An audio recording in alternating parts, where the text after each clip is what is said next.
Poder Moderador da República Presidencial é o título do livro escrito na década de 20 por Borges de Medeiros, que governou o Rio Grande do Sul por mais de 20 anos e era adversário notório do falecido presidente Getúlio Vargas.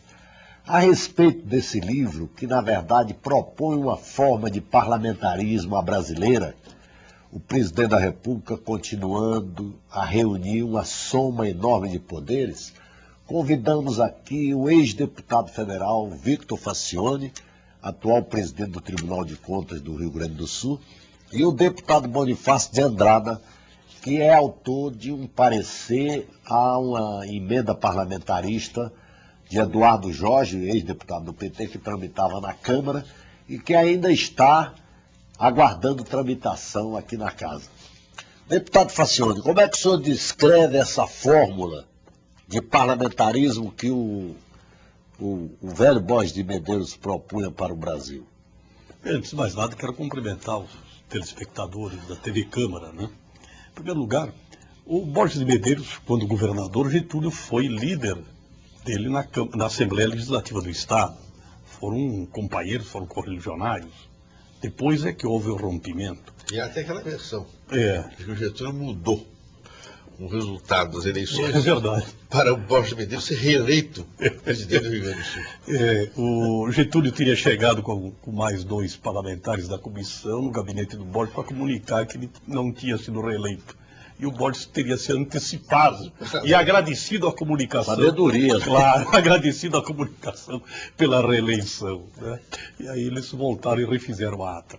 Bem, mas a verdade é o seguinte. Provocou a Revolução. Provocou a Revolução. De 23. Exatamente. No Rio Grande do Sul. Exatamente. Vejam como são as coisas. Mas o Borges era filho de pai pernambucano, mas nascido no Rio Grande do Sul. Fez a Faculdade de Direito de São Paulo, mas concluiu a Faculdade de Direito, o último ano, em Recife. Em 1933, Borges, tendo discordado do Getúlio, apoiado a reação de São Paulo, a Revolução Paulista, o Getúlio exilou Borges do Rio Grande, não do Brasil, deixou ele ir para Pernambuco. E em Pernambuco, Borges escreveu este livro, O Poder Moderador na República Presidencial, editado pela editora recifense, Pernambuco, em 1933. Mas eu creio que deve ter sido uma tiragem muito pequena, poucos leram. E em 1994, a Assembleia Legislativa do Rio Grande do Sul reeditou, com um prefácio do ministro e senador à época, Paulo Brossard. Paulo Brossard faz um prefácio onde ele relata a história política recente do Brasil, então, e fala inclusive da reconciliação de Borges com Raul Pila. E transcreve, inclusive, o discurso que Raul Pila fez na Câmara dos Deputados. Que era um grande líder parlamentarista. Do Rio Grande do Sul e do Brasil. E do Brasil. Né? E Raul Pila transcreve o discurso que Raul Pila fez. Todo ano ele reapresentava a emenda parlamentarista. Exatamente. De laudação à figura do Borges, né? Quando o Borges faleceu. Pois bem, o Borges, em Recife, se reconcilia com a democracia e propõe o poder moderador da República Presidencial, com eleição direta para o presidente da República. Ele adota do parlamentarismo o voto de confiança da maioria parlamentar para a constituição do governo, né? Mas diz que para exercer o papel de poder moderador de chefe de Estado, o presidente da República tem que ser eleito pelo voto direto do povo. De certa forma, é o que propôs o deputado Eduardo Jorge, do PT São Paulo, numa emenda parlamentarista, da qual o deputado Bonifácio de Andrade foi o relator, e a deputada Rita Camata, o substitutivo. O substitutivo, foi a presidente da comissão. Mas antes essa comissão foi presidida por Franco Montoro. Depois ela foi refeita. Os dois eram o deputado Franco Montoro e o deputado Bonifácio de Andrade. 2 grandes líderes, né, da proposta do parlamentarismo. Mas o deputado Bonifácio de Andrade adota, de certa forma, uma linha coincidente aqui com o Borges, quando, no substitutivo, ele estabelece a eleição direta do presidente da República, mas com um regime de gabinete, com o primeiro-ministro, com voto de confiança e desconfiança. O Borges acresceu sobre isso apenas mais um detalhe. Ele diz que, para exercer o papel de poder moderador, o presidente tem que ser eleito pelo voto direto do povo. Mas para ser destituído também. Não basta, segundo Borges, o processo de impeachment do Senado. Ele tem que ser submetido a um referendo popular. O impeachment tem que ser ratificado pelo povo. Hã? Ora, ele tirou da onde? Tirou da ideia do império. No império tínhamos um sistema parlamentarista. Claro, então ele mantém uma estatura de chefe de Estado para o presidente da República com bastante responsabilidade, é o representante do país no exterior, é quem indica o primeiro-ministro, é quem submete à Câmara dos Deputados. Comanda a guerra.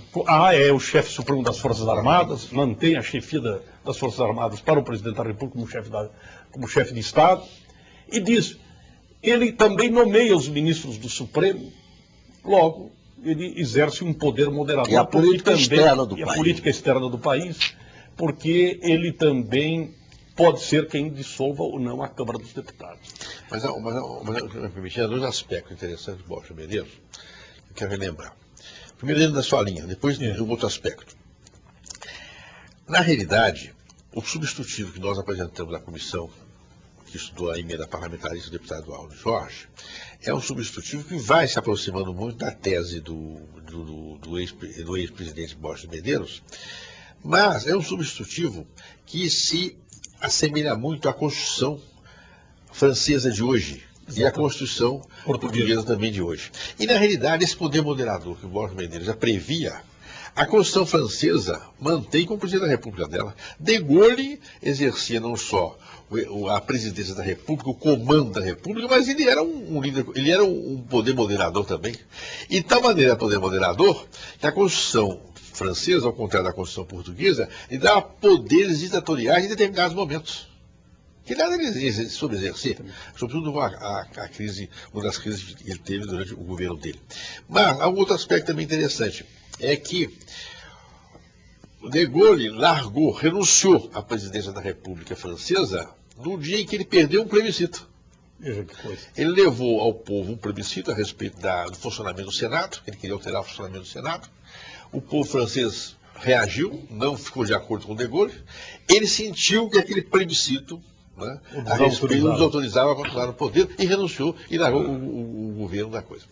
Mas Borges Medeiros, quando ele apresenta esse livro, ele na realidade... Falam até que ele fez uma visita ao general Massu em Baden-Baden. Não, mas foi antes, foi na crise da Argélia. Na crise da Argélia. Na crise de 68 dos garotos. Sim, mas da Argélia, dos estudantes. Mas da Argélia também.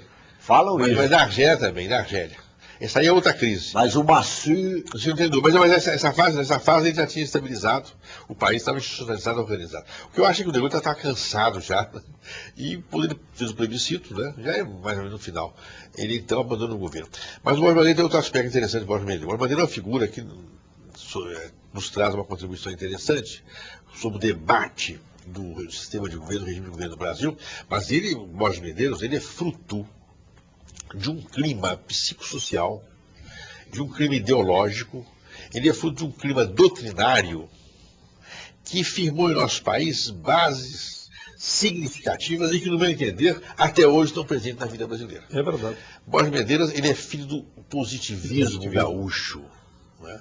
E o positivismo gaúcho, o que era o positivismo gaúcho? Que, aliás, ele vai surgir depois de Júlio de Castilho, sucessor de Júlio de Castilho, que é o grande líder positivista. Foi o grande pensador positivista, né? Os comunistas brasileiros diziam que o Prestes era mais positivista do que... Possivelmente, porque o contismo, na realidade, se você... A doutrina de Augusto Conte tem muita coisa com o marxismo. Né? Por exemplo, quando o Conte fala nos 3 estados, entendeu? E o último estado de evolução humana devia ser um estado, digamos assim, de grande progresso científico, coincide muito com o terceiro estágio do pensamento marxista, que é o comunismo. Entendeu? Então, algumas coisas... Eles achavam que era o corolário. O corolário. Agora, o importante é isso, é que do ponto de vista cultural, o positivista é agnóstico. O positivista não aceita Deus de uma maneira diferente. Daí que o Borges Medeiros na realidade, converteu-se ao catolicismo no fim da vida. Yeah. Porque, em sendo puramente positivista, ele era ateu. Claro. Ele era ateu. Agora, o positivismo vai influir muito no Brasil numa formação de tendências autocráticas. Getúlio Vargas é filho do positivismo. Exatamente. Getúlio Vargas para o poder, porque o positivismo, além de ser uma tendência autocrática, ele aceita, em benefício das teses dele, um comportamento maquiavélico. E Vargas é o comportamento maquiavélico buscando os objetivos positivistas do poder. É interessante isso. E Borges de Medeiros, na realidade, é a grande liderança da geração de Getúlio. Vargas adquiriu o positivismo durante a fase de Borges de Medeiros. E ele era um homem que tinha engraçado esse episódio de Vargas com Borges de Medeiros. Ele tinha um apreço tão grande ao Borges de Medeiros e estava tão dominado pelas ideias positivistas que há aquele episódio em que ele altera o resultado das eleições da Assembleia Gaúcha para reeleger o Borges de Medeiros, lhe dando uma votação de 2/3, que era a Constituição exigia, para sua reeleição.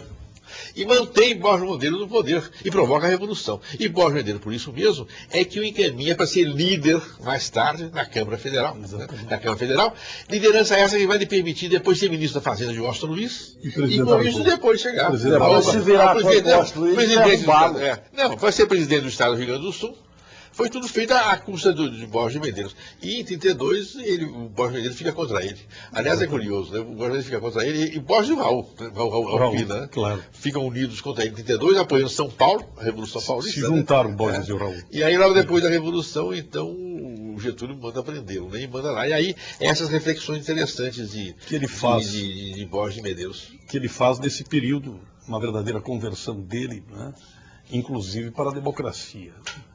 Ele tinha consciência que o positivismo não era democrático. Claro. Né? E ele então propôs, se antecipando, de certa forma, a França e Portugal. Exatamente. Se antecipando a França e Portugal. Porque França e Portugal adotaram o sistema praticamente que ele então propunha, muitos anos depois da Segunda Guerra. Tal. Portugal agora, na década de 70. Na Constituinte Portuguesa. Era uma visão, né? Era um homem de uma visão. Uma experiência política muito grande, compreendia o problema e percebia que a solução era um presidente muito forte, né? Com um sistema meio parlamentarista, que é o que tem na França e que tem em Portugal. Né? E não deixa de ser também... nós não tivemos parlamentarismo, eram práticas parlamentaristas. Não sei, devido ao temperamento de Pedro II, nós tivemos parlamentarismo, porque ele deixava claro. Ele respeitava muito o primeiro-ministro políticas. Mas não era um regime, o sistema institucional. O imperador é que tolerava. Não, o imperador, o problema é o seguinte, o parlamentarismo nunca foi um sistema definido formal, de uma maneira muito formal. De modo que o próprio sistema inglês, você vai encontrar na Inglaterra, que é a casa, que era assento do parlamentarismo, você vai encontrar lá reis que enfraquecem o parlamento. E há outros reis que respeitam o parlamento, né? Mataram o rei por causa do parlamentarismo. O Dom Jaime, né? O rei Jaime II. Jaime II. Não mataram, prenderam ainda, expulsaram do poder, né? Porque a Revolução... Executaram. Não executaram. É 1600, isso aí foi o executado é Carlos II. 1688, na Inglaterra, é a Revolução Gloriosa. E pela Revolução Gloriosa, o parlamento assume o governo da Inglaterra. E chama o príncipe Guilherme, que era casado com Maria, filha de Jaime II. Eles depuseram. E aí, então, dão o poder a eles. E expulsaram o Jaime II do poder. Mas, de certa forma, a própria Constituinte brasileira, quando discutiu e estava praticamente se dirigindo para uma ideia de parlamentarismo, foi isso mesmo, o parlamentarismo que então se discutia não era muito diferente do que propõe o Borges, que era com eleição direta. A eleição direta, não tem entendeu? Só que a Constituinte, ao se encaminhar para um sistema de gabinete, previu a medida provisória, achando que a medida provisória era muito mais democrática do que o decreto-lei. No entretanto, depois, em plena Constituinte, quando houve o rompimento entre o partido majoritário e o presidente Sarney, na história dos 6 ou 5 anos, exatamente, né? Ele tinha um mandato de 6 anos, admitia a 4 ou 5 anos. Ele admitia a redução para 5. Para 5, Mas a maioria parlamentar, que era do PMDB, liderada por Ulisses Guimarães, entendeu, e o Covas... Sobretudo o Covas, né? 4 anos. Né? Entendeu que tinha que ser 4 anos. Ao discutirem Os 5 e os 4 anos houve um rompimento e um descompromisso com a ideia do sistema de governo parlamentarista. O Sarney estava concordando. Estava concordando, mas a partir daí Discordou discordou. porque a maioria dos parlamentaristas queria dar a ele 4 anos. 4 anos. Bem, mas seriam 4 anos com possibilidade de reeleição. Em todos os casos, depois deram a reeleição.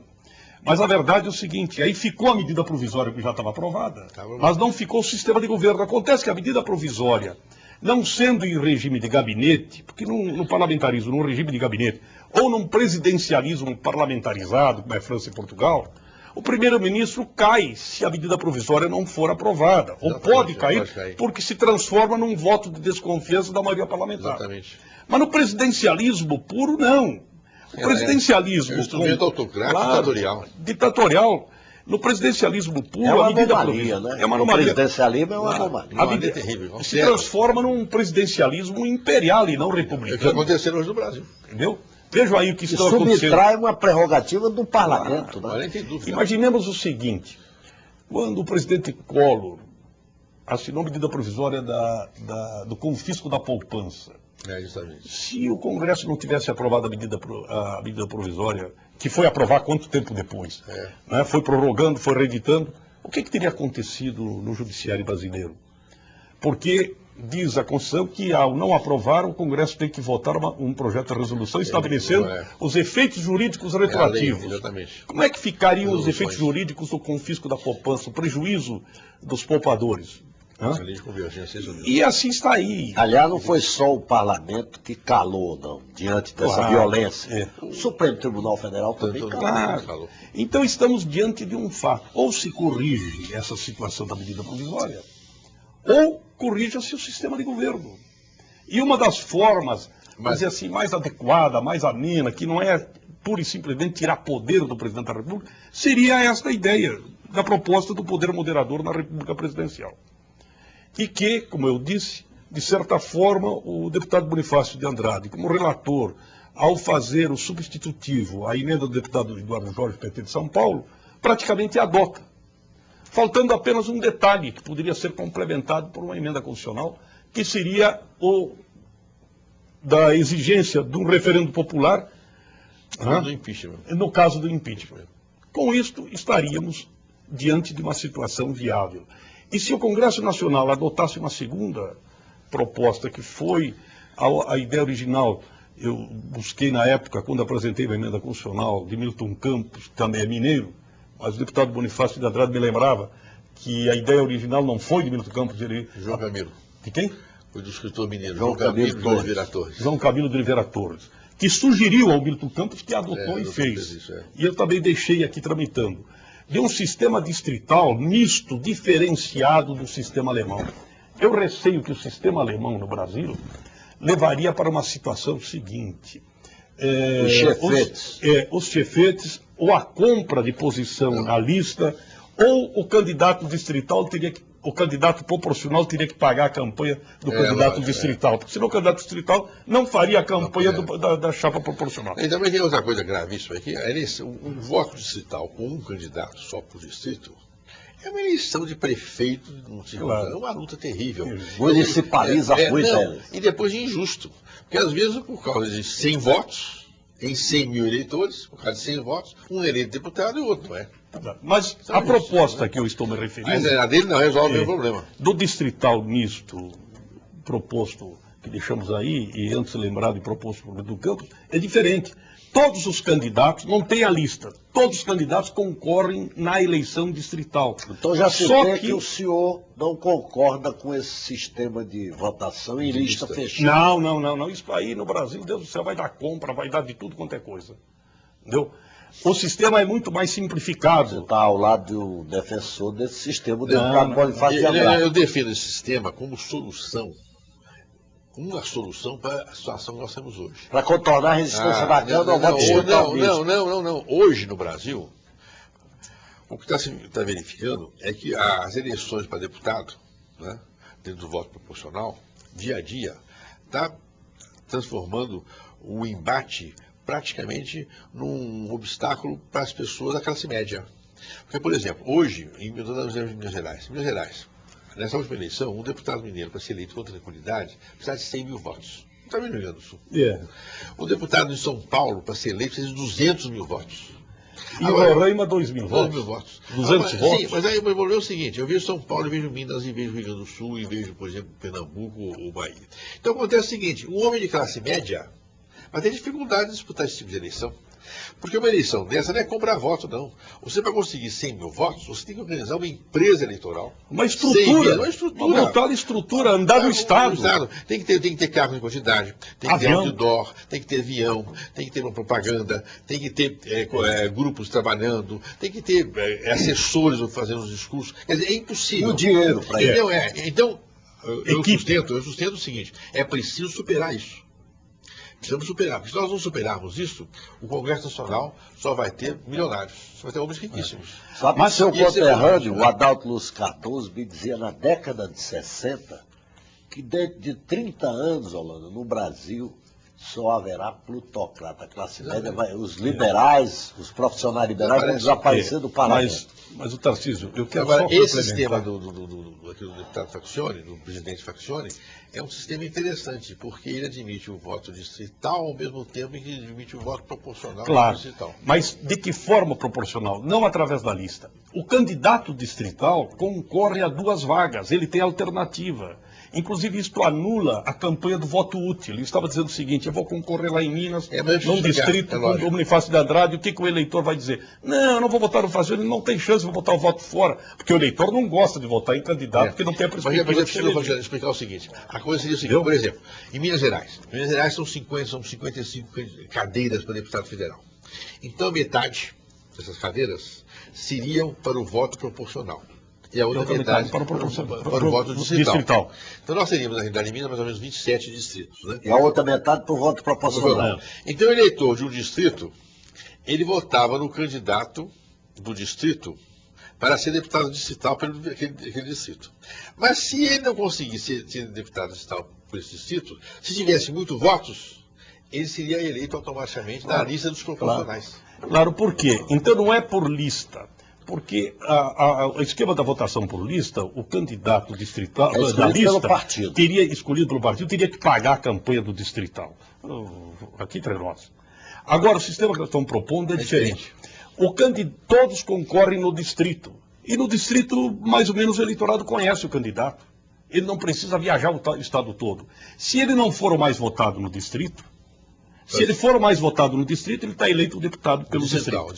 Se ele não for o mais votado no distrito, os votos que ele fez no distrito o classificam para as vagas proporcionais que o partido tiver direito pela soma dos votos.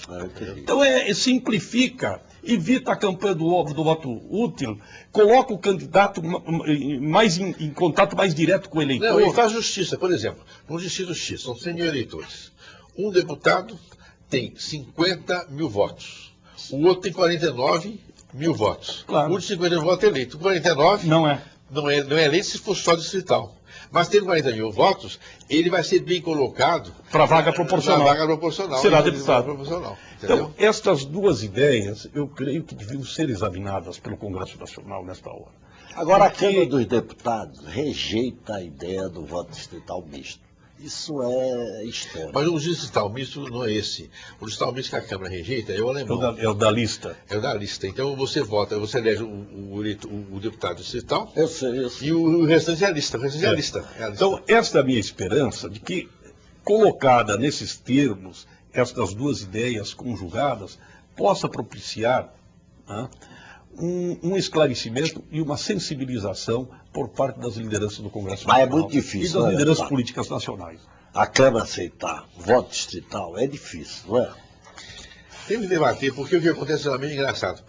Eu acho, não estou aqui entrando em argumentos de valor. É interessante. A Câmara dificilmente aceitará a lista, mas ela tende a aceitar mais a lista do que o voto distrital. Por quê? Porque no Brasil, o que prevalece hoje é o candidato eleito para votação no Estado inteiro. Estão tentando atrair os deputados com a ideia de que o deputado já eleito, para o mandato seguinte, terá direito de classificação na lista. É isto. Mas não é por aí a solução. Esta outra alternativa é muito mais democrática, muito mais viável, e ela precisa ser examinada pelo Não, Congresso. eu acho que deve ser sim, mas, por exemplo, comigo, eu, deputado, para mim não tem problema. Eu sou deputado votado numa região. Para mim, fazendo distrito da minha região, eu teria condições. Mas se você pegar a lista dos deputados mineiros do país, são poucos os deputados que hoje são votados numa região. São votados em vários municípios, né? Claro. Então aí que dificulta Claro, um pouco. mas, né? mas na alternativa de poder Sim, eleger sem dúvida. dois no mesmo distrito, isto Já é, melhora, já melhora. aí Mas já pelo melhora a país perspectiva. inteiro tem muitos deputados, como o senhor, deputado Bonifácio Andrade, que se elegem também em redutos. Eu não tenho, Eu. mas não sou a maioria. Tem. Eu não terço. Eu, por exemplo, me elegi em 4 mandatos de deputado federal e não me reelegi no 5º porque, ao me descuidar do meu reduto, que ampliei a minha base, Era eu Santa perdi. Maria? Não, era Caxias do Sul, Caxias. Né? A região de Caxias. Perdi na região. E dentro da região, os candidatos concorrentes diziam, não, ele tá, agora ele não puxa mais dessa região, ele está fazendo votos em todo o estado. Tal, etc. Essa conversa terrível. Entendeu? Agora, veja, na eleição distrital, não, tudo se passa dentro do distrito. O candidato fica num contato mais direto com o eleitor tem contato mais direto com o candidato. E também nesse sistema gera alternativa para o partido menor, contra o voto útil. Não vou votar no fulano porque ele não tem chance. Não, ele não tem chance de ser o mais votado, mas ele tem chance de ser o segundo mais votado, o terceiro mais votado, e com essa votação se classificar nas vagas proporcional do partido de todo o Estado. Então, é uma ideia que eu acho que devia ser examinada e que eu trago aqui a consideração, depois também de ter trocado muita correspondência, ideia, telefonemos aqui com o deputado Bonifácio de Andrade, que tem sido meu grande mestre. Eu não, eu aprendo com ele, ao contrário. Fui colega dele aqui na Câmara e o meu grande mestre. Nada disso. Eu que aprendo com todos os dois. Isso aqui é um jornalista ilustre e uma experiência nacional. Nosso mestre É aí, nacional. ruminante intelectual. Nada. Ele gosta de especulação. É verdade, é verdade. Aliás, nós gaúchos vivemos aprendendo com os mineiros. O Brasil aprende com Minas Gerais. Quem domina o E país, principalmente os gaúchos. com os Andradas. O Getúlio dominou o país. Os Mas positivistas nosso do Rio Grande tempo, do Sul. infelizmente, está esgotado. Muito obrigado pela presença aqui dos deputados Victor Fationi. Aliás, você foi deputado de 4 legislaturas, né? Brilhante deputado. Melhor deputado, foi líder de bancada, e deputado Bonifácio de Andrada, que é o nosso Voltando aí. intelectual aqui da casa, conhecido, respeitado e acatado. Até uma outra oportunidade. Muito obrigado pela audiência.